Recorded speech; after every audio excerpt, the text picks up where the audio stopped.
Assalamualaikum. Halo, kembali lagi di channel Kalisa Zahra Ramadhani.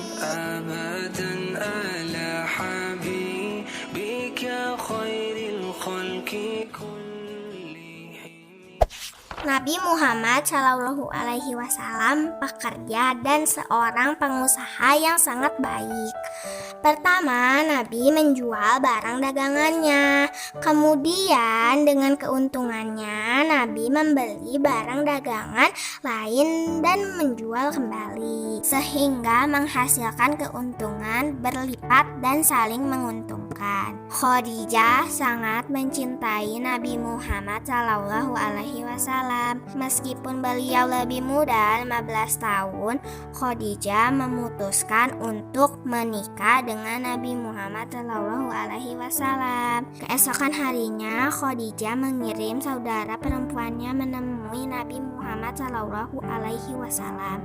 Lalu dia berkata, "Mengapa kamu belum menikah?" Dia bertanya pada Nabi. Dan Nabi Muhammad menjawab, "Karena saya orang biasa-biasa saja." Saudara Khadijah bertanya lagi, "Bagaimana jika saya menawarkan Anda seorang istri bangsawan dan cantik? Apakah Anda tertarik?" Dia bertanya, "Siapakah dia?" Nabi balik bertanya. Ketika saudara perempuannya menjawab Khadijah, Nabi pun tertawa kaget. "Bagaimana saya bisa menikah? Dia telah menolak pria paling terkenal dan kaya di kota ini.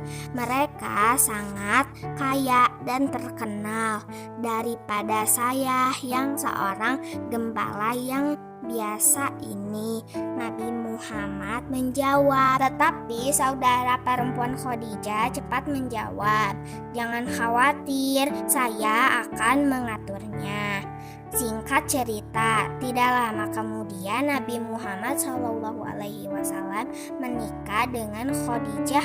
Itulah awal dari salah satu pernikahan yang paling penuh kasih, bahagia dan suci sepanjang sejarah manusia. Pernikahan ini memberikan kepada Nabi hati seorang wanita yang penuh rasa sayang, yang menghiburnya dan tetap hidup di dalam hatinya. Nabi menjalani kehidupan yang kaya dan bermanfaat bagi banyak orang setahun setelah pernikahannya. Ketika Nabi berusia 35 tahun, beliau menyelesaikan dan memikirkan perselisihan besar di sekelilingnya yang mengancam akan terjerumusnya Arab ke dalam perang baru. Untuk membangun kembali Ka'bah, setiap suku yang berkumpul di sana menginginkan kehormatan mengangkat batu hitam, peninggalan paling suci, para pemimpin dan orang-orang dari masing-masing suku. Berujung di antara mereka sendiri merasa yang paling berhak atas kehormatan itu. Kemudian seorang kakek turun tangan dan dia memulai bicara kepada semua orang. "Kalian akan melihat orang pertama yang masuk melalui gerbang itu." Orang-orang setuju dan menunggu dengan sabar melihat ke pintu gerbang masuk. Orang pertama yang memasuki gerbang itu tidak lain adalah Nabi Muhammad SAW Al-Amin. Suku-suku yang berbeda meminta nasihatnya, dan setelah selesai Nabi memerintahkan, "Letakkanlah batu hitam itu di atas kain." Setiap suku mendapatkan kehormatan untuk mengangkat batu dengan memegang sebagian dari kainnya. Orang-orang dengan senang hati menyetujui gagasan ini. Batu ini ditempatkan dan dibangun kembali Ka'bah tanpa ada perselisihan lagi. Pada saat itulah Utsman ibnu Huwarid tiba di Mekah.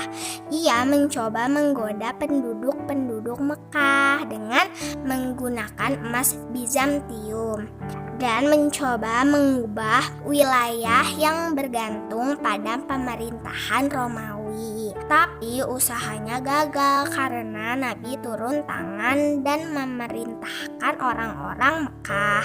Nabi selalu membantu orang miskin yang membutuhkan pertolongan. Ketika pamannya Abu Thalib terpuruk dalam keuangan, Nabi membantu melunasi hutang-hutangnya menggunakan kekayaan pribadinya. Nabi juga mendidik putra pamannya yaitu Ali, dan tahun kemudian Nabi mengadopsi Aqil, salah satu putra pamannya. Sekian kisah Nabi terakhir yang diutus oleh Allah.